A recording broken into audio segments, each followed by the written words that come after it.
All right, ladies and gentlemen, back today with somebody who is an author, Stephen Pimpare, Ph.D. How are you doing today, Stephen? I'm doing very well, thanks. How are you? Well, considering the state of the world, we're doing okay. That's always taken as a given, right? We are grading very much on a curve these days. Yeah, that's the greatest excuse. Well, you know the world. It's like, yeah, okay. Yeah. I'll give you a pass. You have studied at the University of New Hampshire, Live Free or Die. Is that right?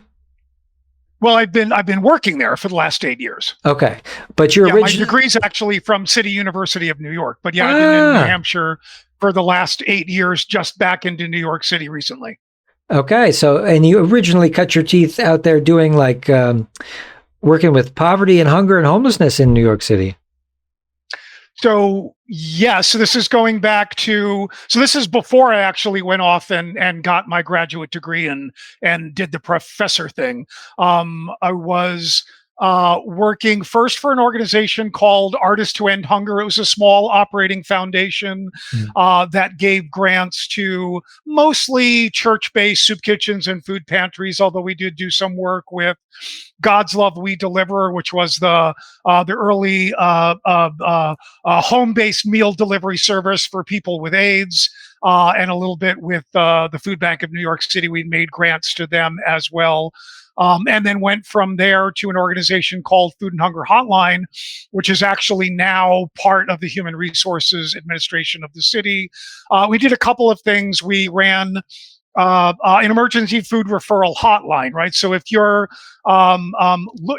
in need of food in the 5 boroughs of New York City, and you want to say go somewhere and pick up a bag of groceries for you and your family, because the demand for decades now has so far exceeded the supply, you can't just show up somewhere and expect food, alas. They've all got their own criteria and requirements, and you have to live in a certain way and have a certain number of kids and yada, yada, yada. So you'd call us and we'd gather your information, and we would find a place as close to you that actually had food available, make that connection, and see that you and your family, to the best of your ability, were able to get access to food that day. We also ran a technical assistance program, which was sort of the flip side of this. And this is a lot of the work that I did. You're a local church that wants to set up a feeding program. I'd come in and I'd help you figure out how do you do that, right? Or should you do that, right? So do a community needs assessment. What's already going on in your community? Do you really want to be setting something up, or you should be attaching to work that people are already doing in the neighborhood? How do you get 501c3 status so you can accept donations? What are the health regulations that you need to abide by? How do you sort of think through and manage all of that sort of stuff? So I spent a number of years, this is mostly early mid-90s, traveling all around the 5 boroughs of New York City, working in every neighborhood pretty much in New York, helping both folks find food and the people who wanted to provide food figure out how to do that in the best way possible. And of course, it was always awful and frustrating because there were always insufficient resources and all sorts of good people trying to do good work, and none of them actually able to get enough food to all the people who needed it. Yeah. And what would you say is all these different methods of trying to get food to needy people? What was the most efficient that you were able to partake in? Well, I mean, I'm very old-fashioned about this. The easiest way to get enough food to people is to make sure they have money. And if the labor market, for whatever reason, is unable to do that, then we should be sending them money and giving the ability to make their own choices about what to do with it and how. Agreed. I like this idea. Yeah. Yeah. That could take all kinds of forms, universal basic income.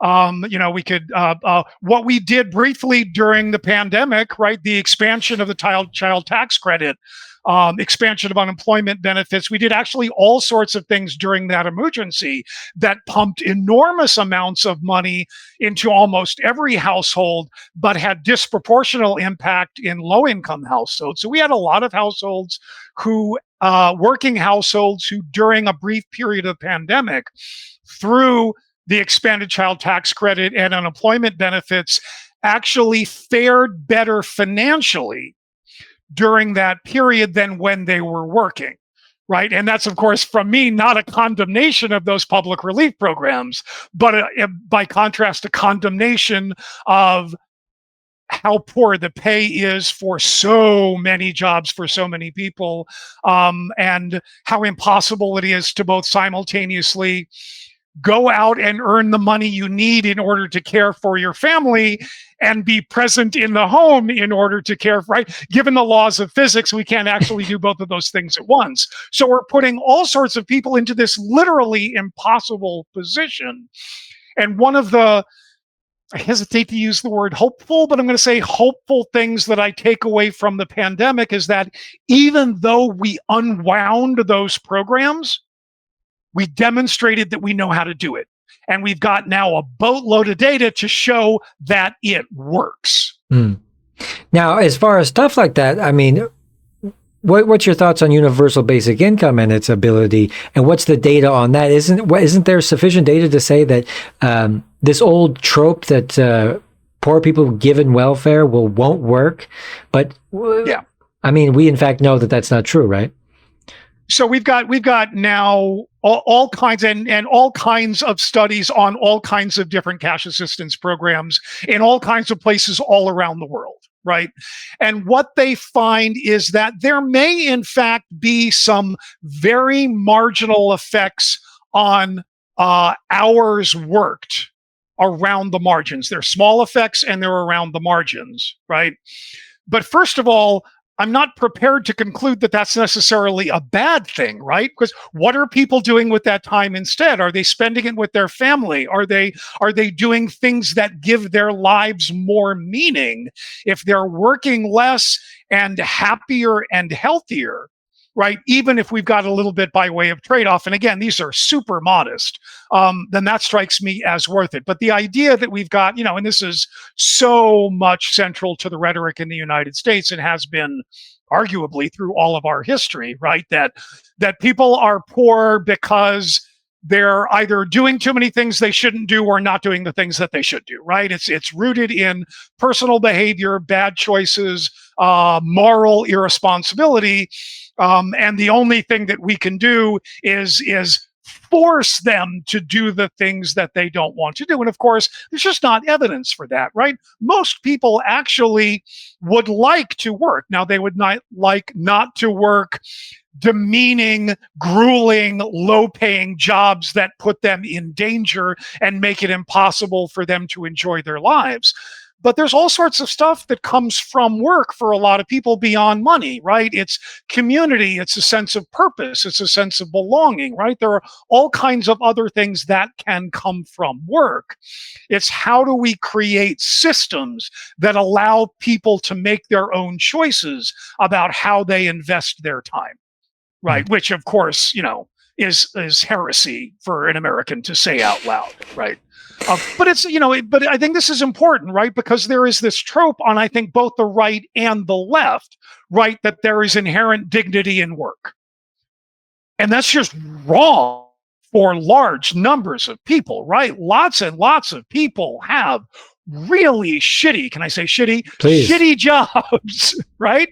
Shitty jobs that are demeaning and exploitative. There is nothing dignified or noble about that. And I think we need to dispense with the idea that somehow going out to work, no matter what that job is somehow more moral than remaining at home and being with and caring for your family. Yeah. Is there some aspect of it, too, that's where we misvalue some of the jobs, like we give bankers all this money, but education and the arts are virtually not... Yeah, I mean, look at the work that, I don't know, pick your comparison, right? A second grade teacher does with, a mid-level manager at a large bank, right? And compare how hard their job actually is, if we're being honest, right? And how they are compensated. And, right, I mean, that's the market at work. which seems to me a lesson that, well, maybe also all of these myths we have about the market and the wisdom of the market, maybe there's something amiss there, right? Because when you think about the collective contributions to all of us in building a healthy and happy society, right? I would much rather have our resources going to that second grade teacher than that, second assistant vice president of Megabank. Right. Right. Yeah. But because the US political system in particular gives disproportionate power and influence to those wealthier corporate interests, in part by the way we structure our institutions, right? We've got this gross imbalance. So we've got all kinds of policies across the spectrum that don't actually represent the wants, needs, and desires of the overwhelming majority, right? We live in a minoritarian political system where I think maybe I think some of the myths that we have all been brought up with about all of the founding father stuff and the wisdom of the Constitution and the ways in which we have developed a democratic political system that is better than all others. I mean, pick any measure you want. That's just wrong, right? We've got a profoundly dysfunctional political system that I would argue was intentionally designed to frustrate the ability of even a determined majority to exert its will.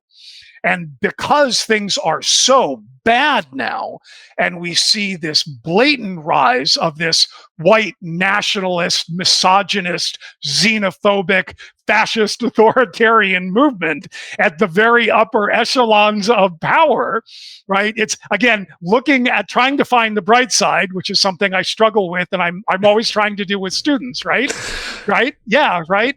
It's like, well, people are actually starting to talk about that in a way that you just didn't 20 years ago, right? I mean, I can say what I'm saying out loud and not worry too much about too much backlash, right? Whereas 20 years ago, it made me an absolute lunatic to say such things, right? And my rhetoric around this hasn't actually changed a lot. It's that, this is me patting myself on the back or patting the country on the back. I think things have gotten so bad, right, that, even, academics at prestigious institutions can now see it, right, and are starting to write about the dysfunction of the US political system and the urgency of this moment. All of that disproportionately impacts the most vulnerable populations, unsurprisingly, right? So poor, low-income people of color, right? Those are the folks who are always bearing the brunt of whatever these large-scale dysfunctions and changes are. Yeah, I was, having no faith in institutions back when it wasn't cool. Let me tell you. Yeah. But so the libertarian side of it too, you have this white nationalist part, but you have the libertarian that comes from the Milton Friedman unfettered market style of economics. We've always had sort of this push and pull between the market and regulation. Has it gotten worse since Milton Friedman came around? Well, I mean, yes, everything's gotten worse since Milton Friedman came around, but and some of that's just coincidence, right? It's that he was sort of perched at the edge of the zeitgeist, and this sort of starting in the mid 70s, you've got this sort of corporate conservative counter mobilization against some of the genuine progress that we had made since the 1930s, right? So this was sort of a reactionary movement against the New Deal and the Great Society themselves, right? Both the increased corporate regulation, but, think about what the corporate regulation is, right? It's the Clean Air Act. It's the Clean Water Act. It's child labor laws. It's workplace health and safety regulations, right? This is not sort of, dilettantish, random this is how do we actually make a world where we can literally breathe the air and drink the water without dying in large numbers, right? I don't actually think that there's really any such thing as libertarians as a practical matter, right? There's right now, if you look at the US Democratic and Republican Party, there is no small government party.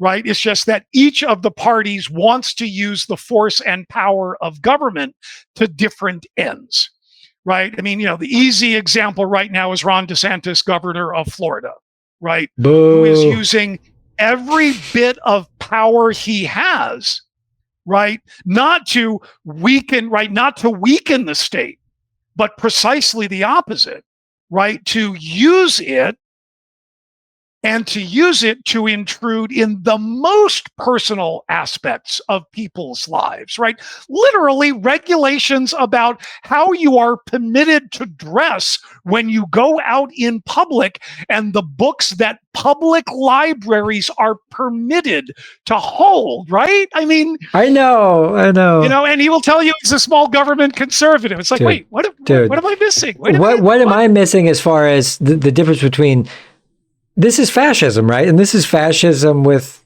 but with only certain corporate interest or industrialist interests in mind. Not Disney, apparently, but who's backing him? Yeah, well, I mean, that's it's part of what's difficult is because for perfectly good reasons, right? We associate fascism with a very particular moment in world history in a very particular configuration.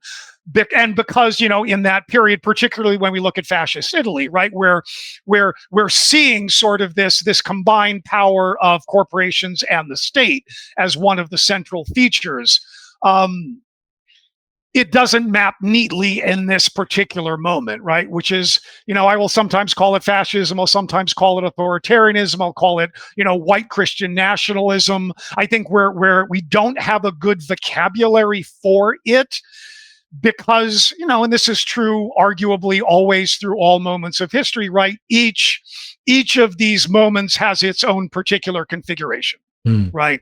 So we do absolutely see, right? We continue to see disproportionate corporate money supporting the Republican Party rather than the Democratic Party.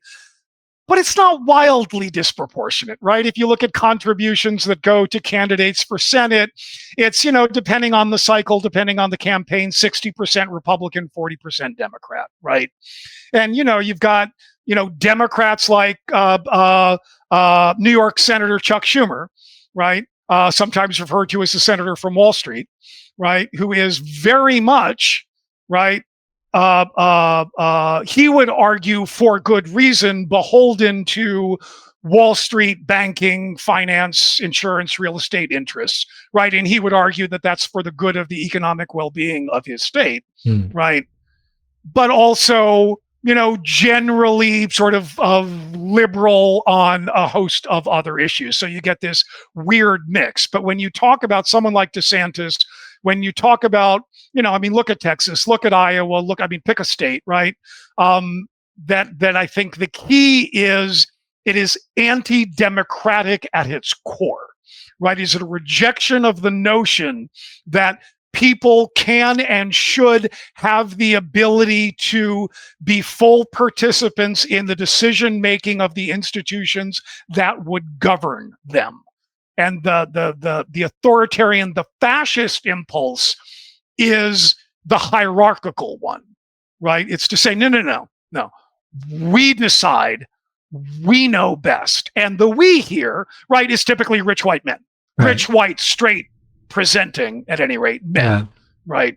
And that it's, again, in some ways, going back to something I said earlier, I do think this is still this reaction against the Great Society and the New Deal, right? As people of color, as women, as sexual minorities, as immigrants, as all sorts of people who weren't rich white men started to find their place in the political system, in the economy, in the culture, in society, right? That really did mean that, right, the dudes who had been running the show for the entirety of our history really were losing power and influence. Real. Wow. Right?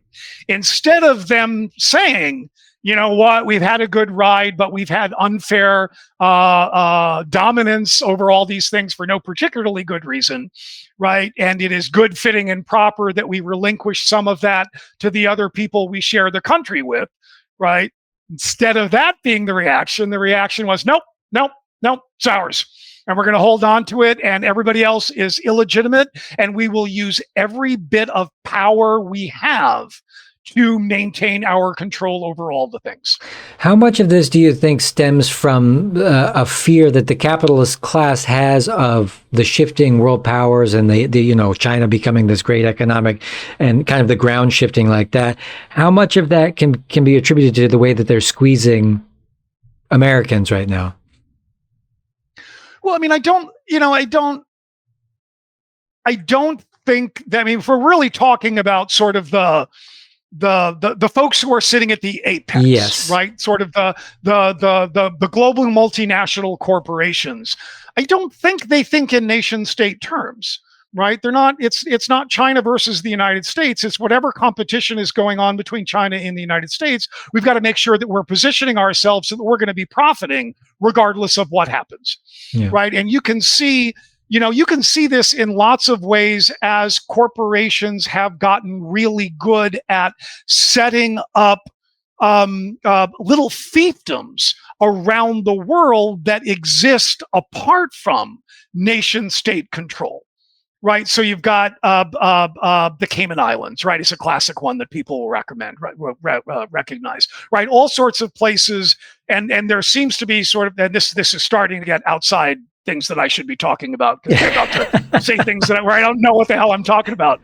But from the reading I've done around this, it seems that there seems to be more and more and more of that effort to carve out spaces apart from nation state control, so that those corporations ultimately are setting themselves up to be the ones who are the dominant actors, apart from democratic or even authoritarian totalitarian control. Yeah. Right? Because that's also problematic, right? If you're a big corporation who's interested in profit making, right, you're not too fond of democracy because that's going to weaken your ability to do what you want to do, but you're not necessarily thrilled with a military strongman either, right? Because your ability to do business is only as strong as that person's ability to hold power. Right. Yeah.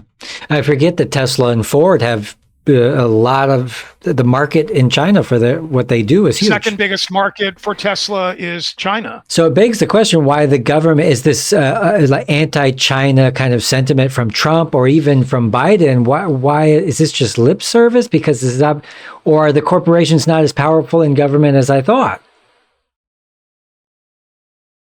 I don't know is, I guess, the honest answer to that. Some of it is, I think, we'll find out. And this is not a complaint about age per se, but you'll hear people talk about sort of the U.S. gerontocracy when you look at sort of leadership at the national level. It's less about age, right? I'm less troubled about Biden's age than I am about the fact that he learned politics in an entirely different era, and I think has not been nimble enough to adjust his understandings of the world to meet the present moment. Right. So he grew up in a bipolar world. It was US versus Russia rather than US versus China. And that one of his jobs, as he understood it as a leader, right, chair of the Senate Foreign Relations, chair of the Senate Finance Committee, was to protect US interests. And I think there's still this narrowness of thinking, right, in nation state terms, where I think a lot of these larger corporate actors who are interested in the mobility of capital and stuff like that are 4 or 5 leagues ahead in the way that they're thinking about organizing world systems that benefit them. And then I am going to stop talking about that because I really am on the edge of talking about stuff I don't know nothing about. Sitting on the edge of your wheelhouse. Right? So your book you wrote, A People's History of Poverty in America, had a lot of recognition for it. It was demonstrating how scholarship can be used in the struggle for a better world. Can you tell us a little bit about that? Sure. So that as the title would suggest, the jumping off point from that was Howard Zinn's book, A People's History of the United States. Came out in the early 1970s. At the time, was a fairly radical way of telling U.S. history, right? It's now sort of ordinary. This is how we understand the way that historians should do their work. But, and I'm going to grossly generalize here, but up until that point, when people told the history of the United States, it was the history of presidents and of business leaders, right? It was, Morgan and Carnegie and Lincoln and Washington and FDR, yada, yada, yada. And Zinn's key trick was to say, well, what if we flip the narrative, right? What if instead of telling that top-down history, we tell the bottom-up history? So first chapter of People's History of the United States is the story of Columbus's arrival in the Americas. But instead of telling that story from the perspective of Columbus, which is how it had pretty much always been told, he tells the story from the perspective of the Arawak Indians. That's a very different story. That's a very different story. So my conceit with People's History of Poverty was to do very much the same thing, right? And we had told the history of poverty through the history of presidents of social welfare programs, right? So it was Jane Addams and the settlement house movement in the late 1800s. It was FDR and the New Deal in the 1930s and all the Great Society programs and all of the alphabet soup programs and the war on poverty and, the AFDC and Social Security and yada, yada, yada, and looking at policy change over the course of history, which is what a lot of that had looked at. And all I said was, what happens if instead of telling that story that way, we ask, how has the experience of being poor and in need changed over the course of history? Right. And the argument that I make is that from that perspective, things have changed much less than we like to think they have. Right. And I think and a lot of this work I told as much of that story as I could through first-person accounts of people who were experiencing poverty and homelessness themselves, right? So diaries and journals and things that appeared in newspapers and social worker case records, which are problematic, but, all that sort of stuff. And if you read accounts of people living in what we would call a homeless shelter in the late 1800s, right, in Chicago, say, and read accounts of people living in homeless shelters in New York City today. And I've done this exercise with students, give them little excerpts, right, which is from which period. It's almost impossible to do it. You've got to look for cues in the use of language. Because the experience for a lot of people is very much the same, right? They're dirty, they're understaffed, you're treated with disrespect, you're assumed to have somehow failed by your mere presence there. The things that you may actually need are often unattainable. You may find yourself bouncing back and forth between the prison system and the social service system, because historically we don't often distinguish between those two things, right? And you may find that once you enter either of those systems, your ability to emerge out the other end of them can be exceedingly difficult. Wow. Right. And I think that, and that's, not the important caveat there is not to say nothing has gotten better, right? Yeah. Going back to something I said earlier, you got a better chance of getting clean water and clean air, for example, right? But in sort of interacting with the institutions of the state, right? Particularly if today you are a young Black man, right? I got to tell you, it is often hard to find the difference if you look at that experience over time from that perspective. Yeah. Yeah. And so in your research too, how much trauma and also like alcoholism and drug abuse went hand in hand in the 1800s versus what you've seen today? That's tricky. But I'll go back to the tricky part. I say sort of the easy part is that, again, the conventional wisdom in the United States is that it is, alcoholism or substance use disorders that leads to poverty and homelessness, right? Yeah. Often it's exactly the other way around. Right. right? It's the experience of poverty and homelessness, then that, right? And this to me is utterly unsurprising, right? I can promise you that if I were homeless and had nothing to my name and no resources and no people I could turn to, and I was living on the streets in New York, I would be as drunk and as high as I could be, as much as I could be. And I mean that in all sincerity, right? You don't want to be present for that. I've been there, Stephen. Right? Yeah. You don't want to be present for that. If there's anything that can ease that trauma and that pain, you're going to self-medicate. Right? You're going to self-medicate, and that's to be expected, right? The reason that I think it's tricky to make the earlier comparisons, particularly with alcohol, is that, one of the reasons we get prohibition is that, to overstate slightly, right? Mid-late 1800s, a little bit before, a little bit after, everybody was drunk all the time.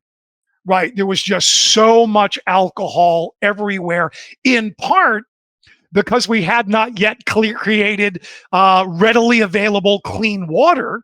And if you wanted not to die of dysentery, you were safer going down to the bar and getting a bucket of beer rather than going to the tap and getting a bucket of water.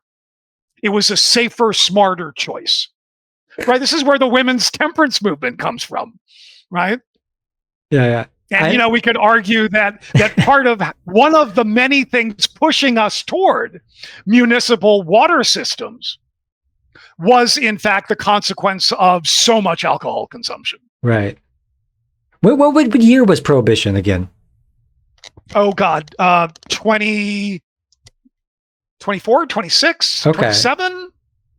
Okay, I thought it might. 20s, I'm going to say. Yeah. I was thinking then they had this great crash at the end. I thought maybe they started drinking then, and then everybody was like, "Oh, these drunk hobos, we got to cut them off or something." But no, this happened long time before. Well, no, because when we get to Prohibition, we wind up, it's the way that we talk about sometimes abortion today, right? It's like alcohol continued to be available to people with means. Right. We've got all of that lore about speakeasies and people with the means, right? We know this is a famous story, right? This is how we get the Kennedys, right? Jack Kennedy was a bootlegger. This is how he made his money, right? Selling booze to rich people. Yep. And now good work if you can get it. Strong generations of political royalty now, thanks to just being a criminal. So America's founded on criminality for sure. Yeah. But so as founder and director of the UNH Public Service Nonprofit Leadership Program, what are some of the key principles and strategies you emphasize in developing effective leaders in the public service and nonprofit sectors? So this is a gig I just finished. I spent about 8 years at UNH, and I was brought in to create a new program. The initial idea was that it would be an urban studies program, and I got there and we're in Manchester, New Hampshire, and I thought, building an urban studies program in Manchester, New Hampshire, bless its heart, does not make a whole lot of sense to me, right? So let's think about, right, because we can't compete with Boston and DC and New York for folks who want, right, genuine sort of hands-on experiential urban education.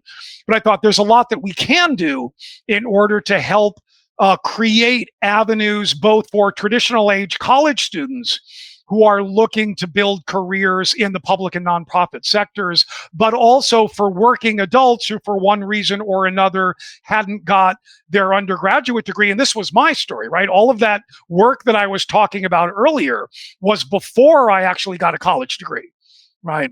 And it was tricky, right? Sort of going back as an adult in order to do that. And it's like, I wanted a practical, hands-on kind of college curriculum, and those are super hard to find, right? So I thought, surely there's a market for this, and wound up, sort of building something specifically targeting those two kinds of markets. I think for me, the thing that distinguishes that program is that it's exceedingly hands-on. And it's, this comes out of, if you read the research on effective pedagogy, people do not learn by sitting passively in a room listening to an old white guy like me lecture at them. right? Yeah. That's instinctively true for a lot of people. We've actually got an awful lot of research in the social sciences that actually confirms You better that tell some jokes, Stephen. Yeah. Well, but this is the thing, right? Because that's how I learned, and that's how, when I started teaching, that's how I was teaching. And my lectures, they were good, they were fun, they were entertaining, they were energetic, right? Students loved them. I got glowing, right, course evaluations. And then I started reading the literature, right? And those two things aren't connected, right? Your enjoyment of a performance, which is what a good lecture is, doesn't actually translate into learning, because that's not how people learn.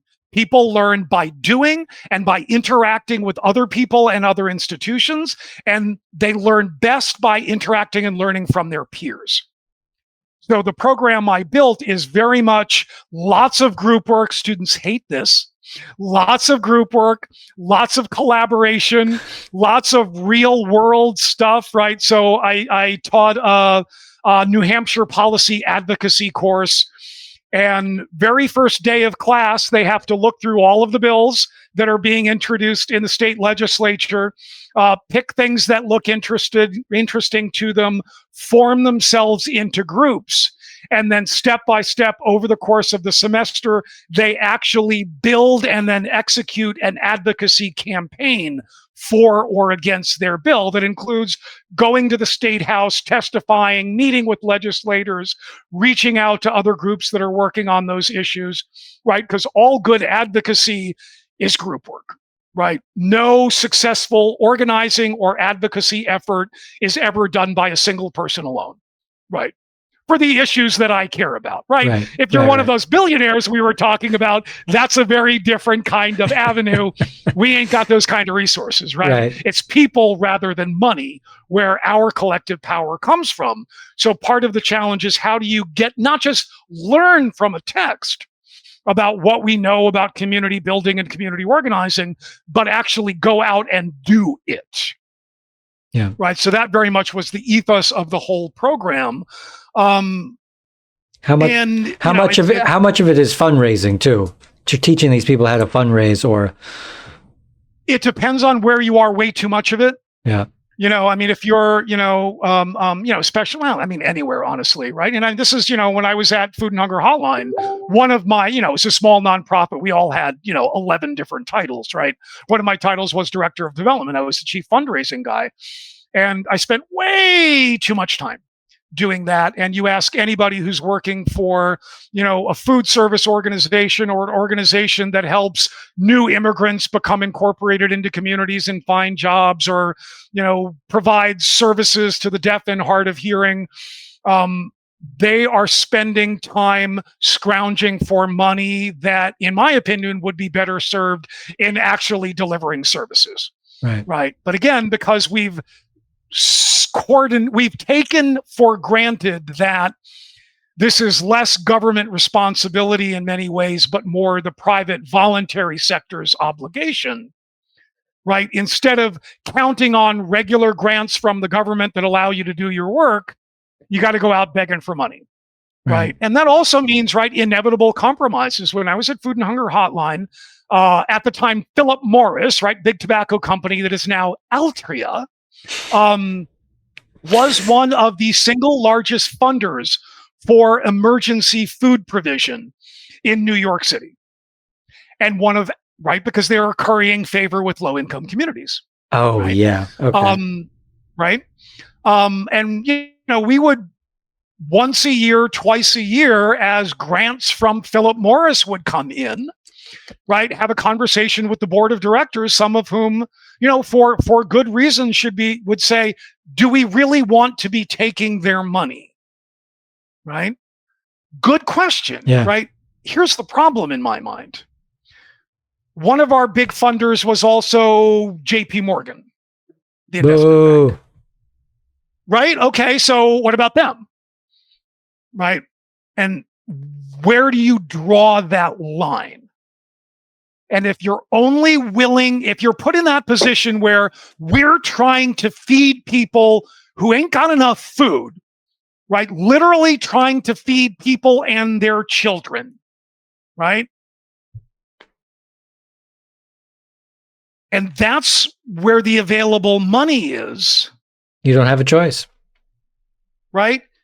But I mean, you can also see this is the way in which institutions and individuals get co-opted, right? And this is, another thing that happens consistently, right? If you're out there and you're a radical, you want to reform, you want to upend the system and make radical change, it's harder to do if your ability to provide services and, by the way, pay your staff is dependent upon the very interests that are making the lives of your client population so difficult to begin with. I think this was in The Prince, Machiavelli's The Prince. He said, as soon as one of their members gets up out of the pit and almost makes it to the rim, you grab him and you fling him up to the villa and you buy him off with that lifestyle.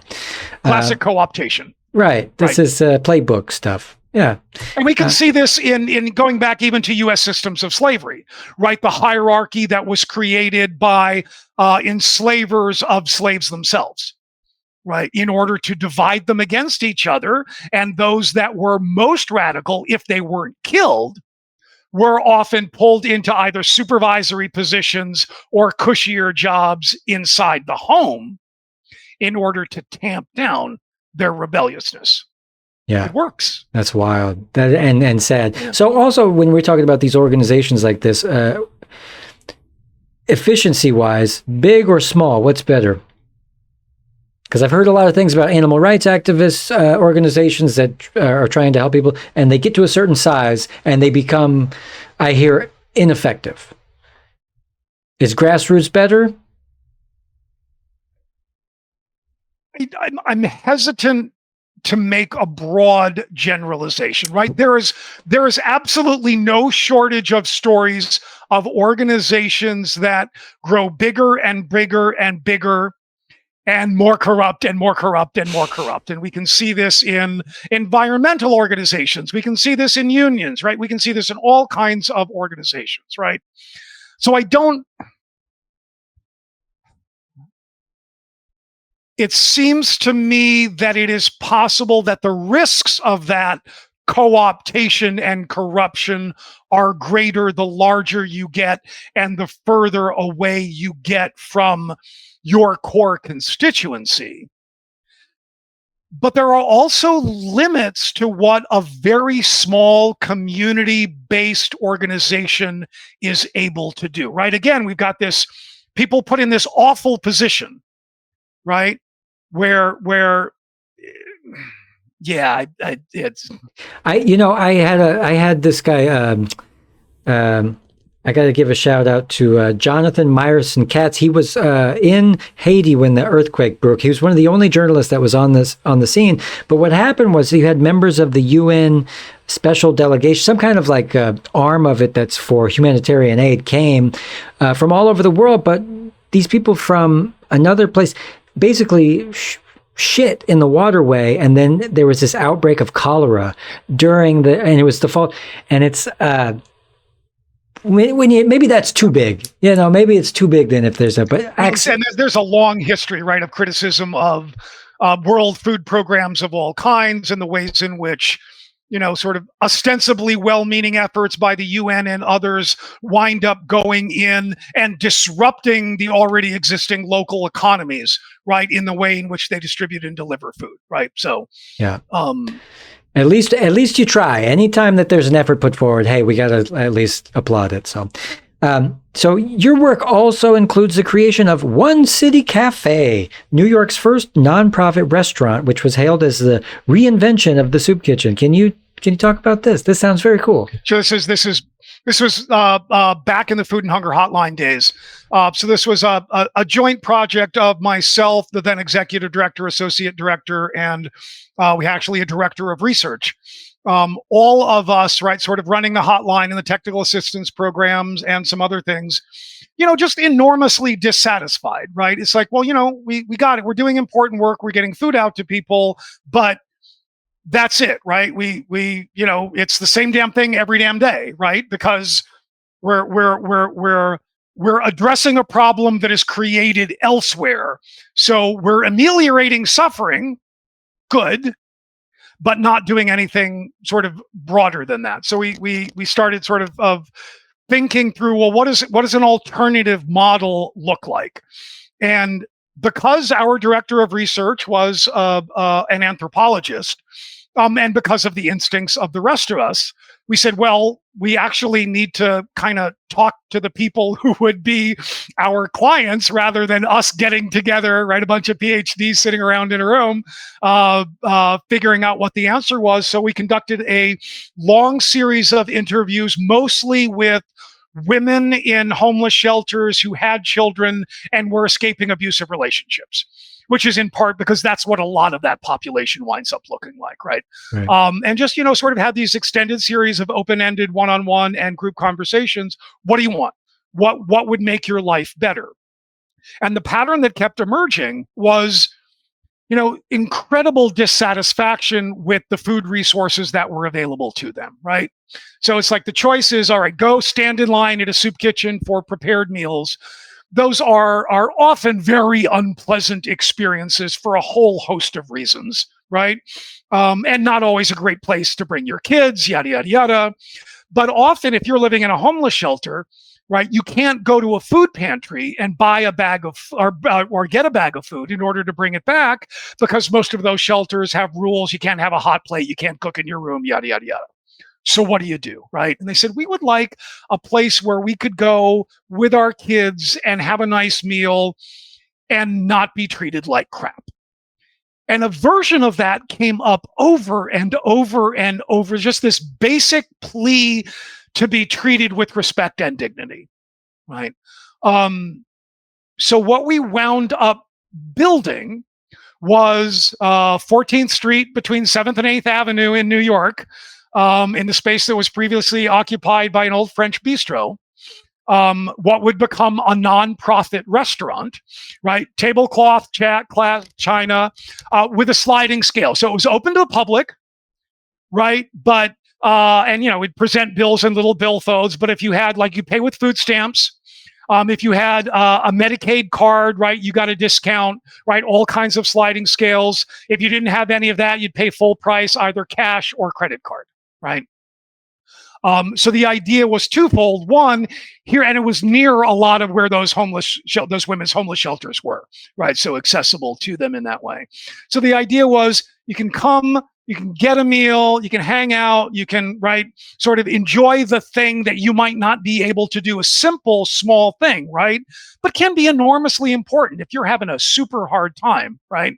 And you could bring the kids and yada, yada, yada. But the second thing that we sort of two other things we backed our way into was, one, that we had an advisory board of actually some of the top restaurateurs in the city, right? Because what do we know about opening a restaurant? And quickly learned about how racially segregated the restaurant industry was.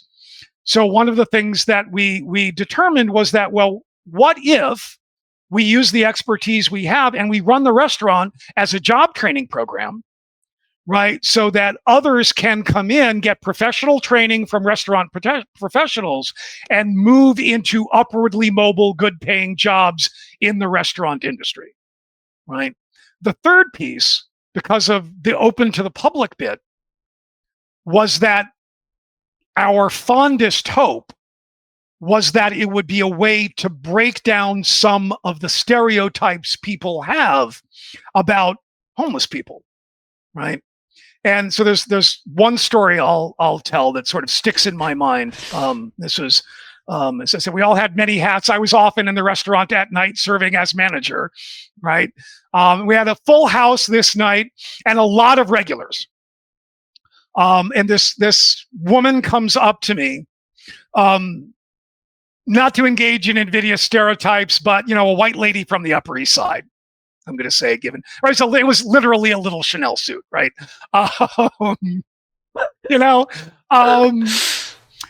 Came up to me and, was sort of effusive. It's like, I love what you all are doing here. I can't tell you what an extraordinary thing is. And the food was lovely, she says with great surprise, right?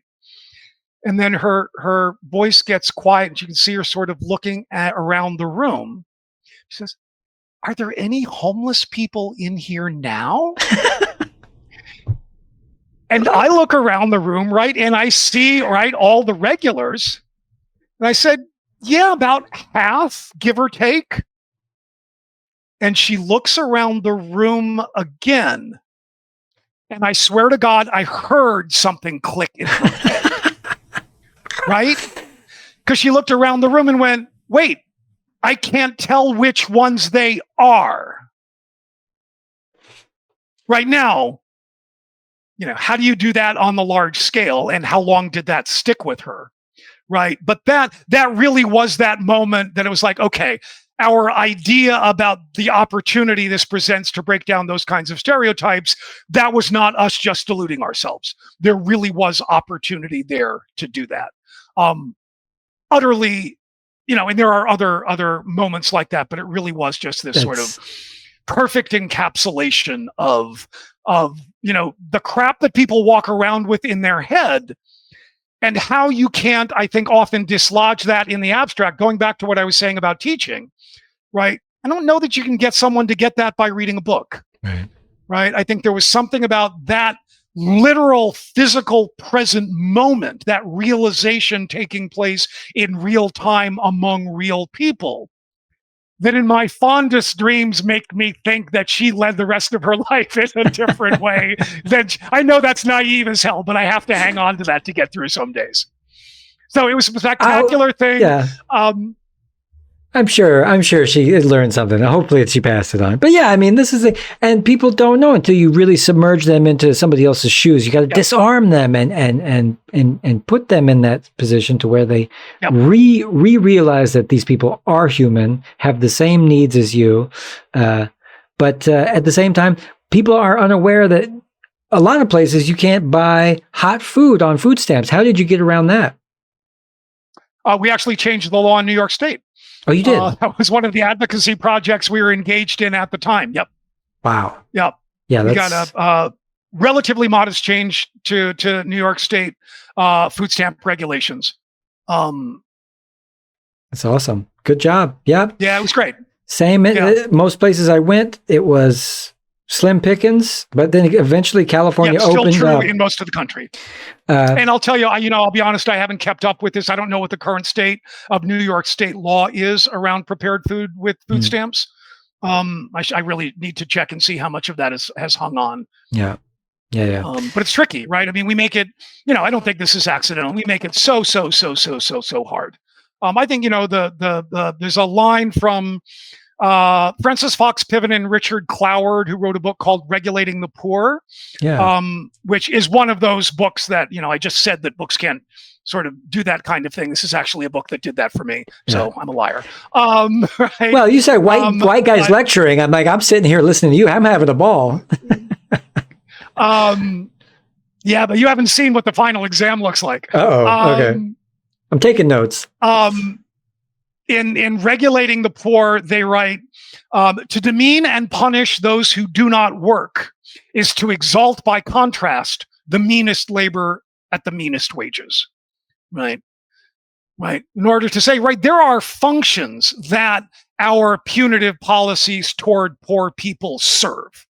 Right. And they've got sort of an elaborate set of observations about the ways in which that state power is used, not just to, it looks like it's just addressing very poor people. It's actually directed at a much larger segment of the population, right? As long as you've got someone who is worse off than you, maybe you're going to be reluctant to cause too much trouble and make too much noise, right? Wow. What a philosophy. Yeah, and what was included in the New Deal when FDR wanted to bring was homelessness or housing? What do you know what was in it? Well, I mean, a lot of the sort of the federal, the federal intervention in housing. It's a lot of it doesn't happen until the 1940s as part of the GI Bill is when we really start to see federal intervention in housing policy. It's like, remember that veterans from World War II came back to. White veterans from World War II came back to what was essentially the Swedish welfare state, right? You're a veteran, served a minimum of 3 months, not discharged. What's the word I'm looking for? Not dishonorably discharged, right? You come back, you get free tuition, room and board to any college that you can get admitted to, free access to healthcare through the Veterans Administration, and home loans through the Federal Housing Administration that were essentially zero interest and almost no down payment, right? We gave them free education, housing, and healthcare, right? I have no objection to that, right? But we did that for a very small segment of the population, right? Yeah. The key, I would argue, the key lasting signature of the New Deal programs, other than sort of all of the regulatory state, right? I mean, building the federal government's ability to actually manage a large, complicated industrial economy, right? Electrifying the South, bridges and roads and canals and schools. I mean, right, just sort of the massive construction undertaking. I would argue the chief social welfare achievement was what we now call Social Security, the Social Security Act of 1935, which was in part a reaction to a growing movement of old people who were pushing for pensions at a much higher rate. And also, right, remember, midst of the Great Depression at its worst, we've got unemployment at 30%, give or take, right?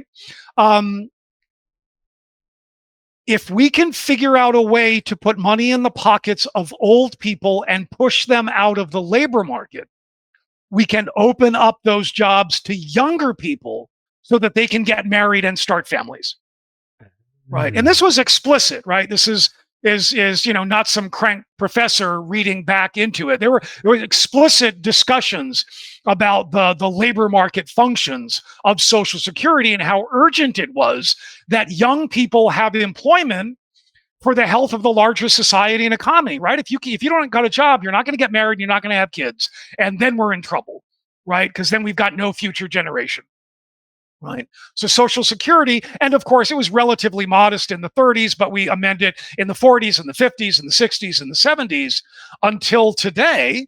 It is the principal source of income for a shockingly large number of people 62 and over, and an absolutely essential lifeline.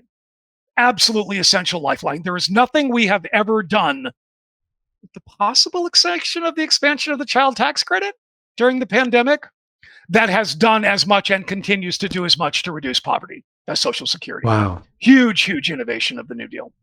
Yeah, I wonder, is it really true nowadays that it's, as they're kicking these old people out and letting them retire with dignity, is that really still opening up labor positions for younger people? Because the younger people aren't really having kids, right? That's one of the big issues. Well, I mean, in part because of a whole host of economic challenges, not least of which comes from the crash of 2008. Younger people are, in fact, delaying marriage and childbirth, right? There's a lot of reasons they're doing that, but that's one of them is economics. But what we're also seeing is more and more older people remaining in the workforce because they have to.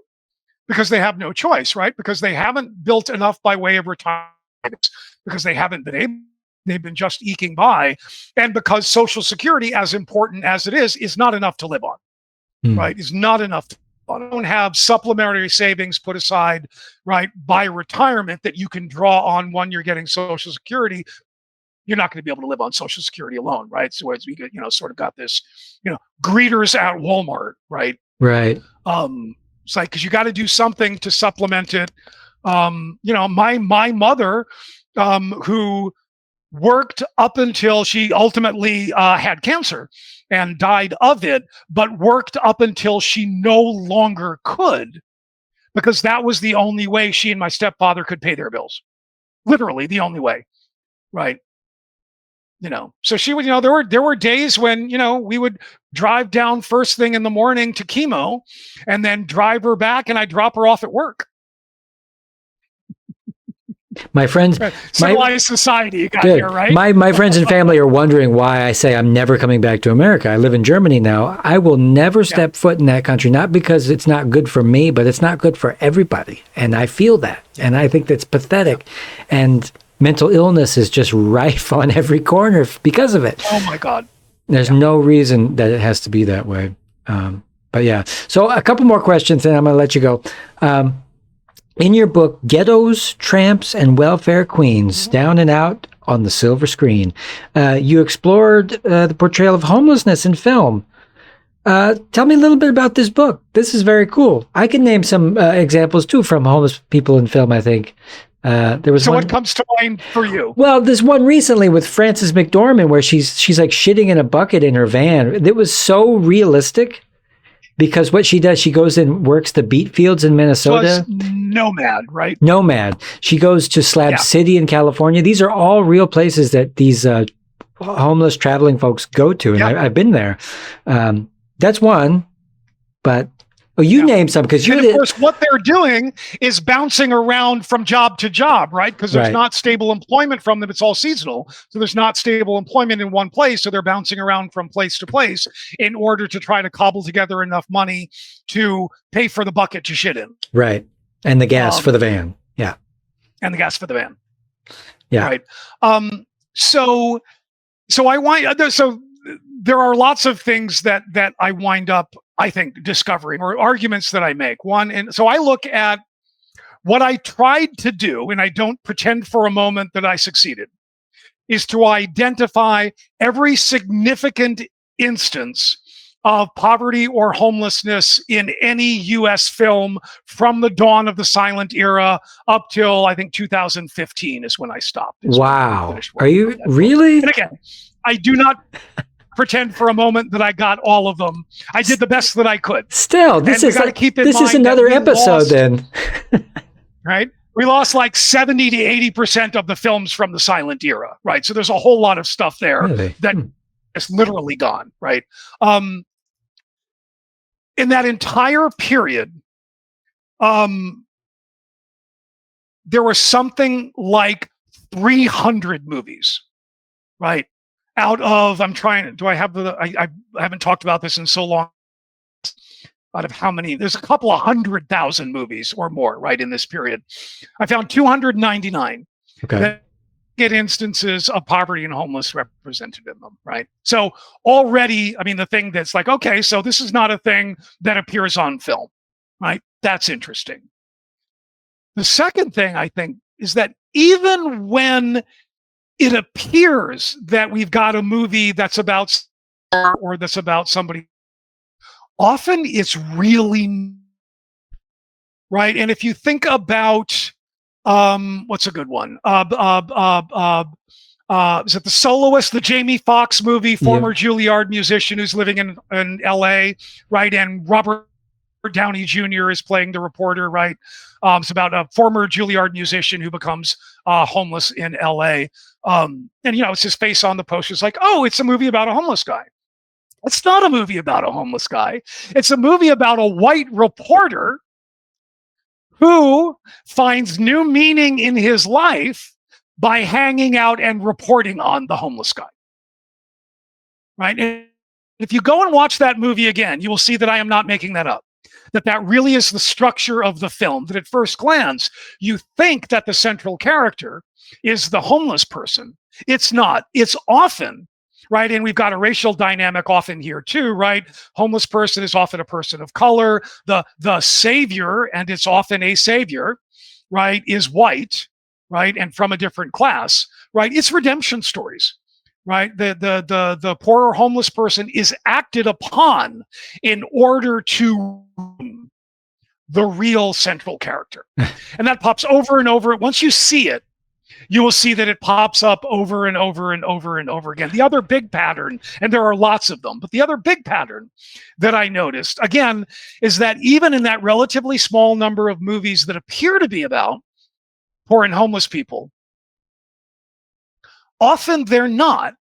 Think about, Sullivan's Travels, movie from the 1940s about a man who's traveling a hobo traveling the country during the Great Depression, seeing America, right?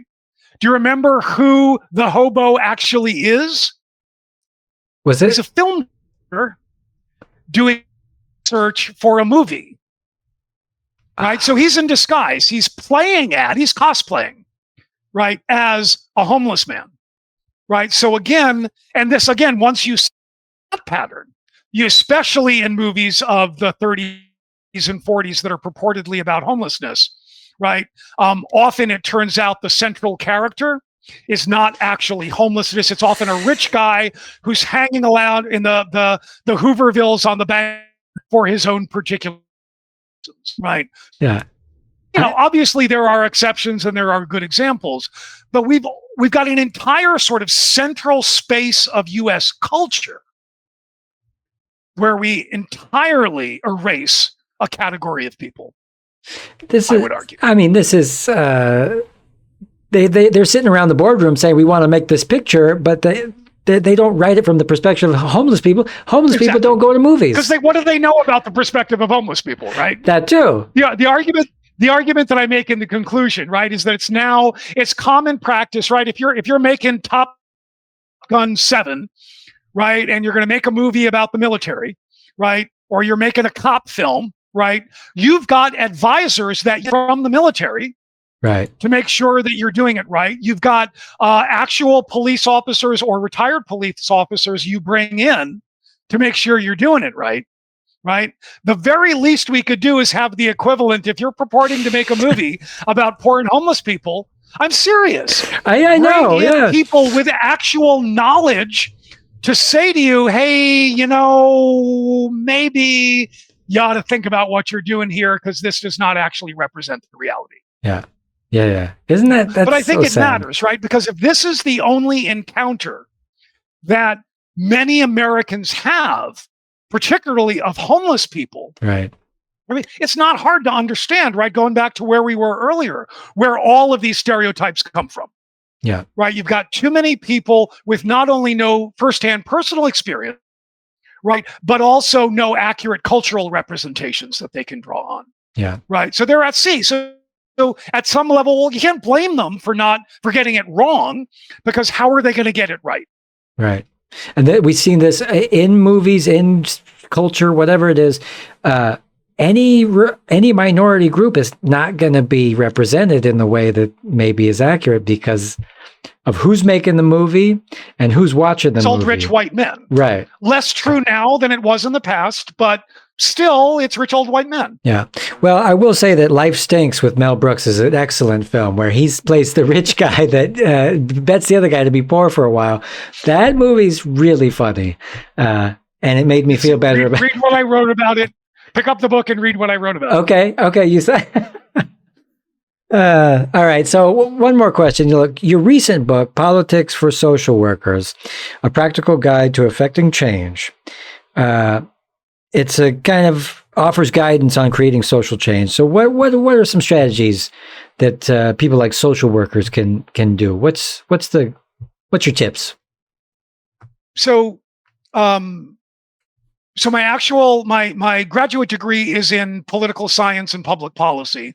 But because I've done so much, and my dissertation was actually about sort of the founding of the social work profession and cash relief programs in the late 1800s. And, we talked about my professional background. So as a consequence, a lot of my teaching, graduate schools of social work, right? So I'm sort of the non-social worker in that space, which I think people disagree, but I think is really useful for those spaces to have someone who is not actually formally trained as a social worker. But one of the things that I have observed is that there is often a naivete among social workers, particularly clinical social workers, right? It's going to be, well, I'm going to set up a shingle, I'm going to be a counselor, or I'm going to work in an agency and, counsel families on thus and such. And I think that too much of their thinking is focused on the individual or the family without realizing sometimes how little autonomy, how little control, how little agency those people often have because of the larger systems and structures that they inhabit, right? A lot of the forces that we've been talking about, of racism, of economics, of residential segregation, of educational segregation, yada, yada, yada. So, part of this is a way of offering a critical or radical perspective on the political and policy-making systems. to highlight how screwed up it all is and how undemocratic it all is and how illogical and irrational it all is, right? But then to say, you need to understand that complexity, because if you're going to fight back against it, you need to know where to fight. You need to know where your spaces of potential leverage are. And if you've got a naive understanding of how elections work and how voting works and who has access to this or that, right, you are going to be completely at sea and you're going to be lost, right? So a lot of the book is, this is an argument I lost with my editors, but I think the audience for it should be, it's specifically written for social workers, but I think it could have a much larger audience, because it really is, here's a radical, critical walk through a whole host of US policymaking institutions. And here's where a lot of the things that you have been taught to believe are wrong, right? And are naive, right?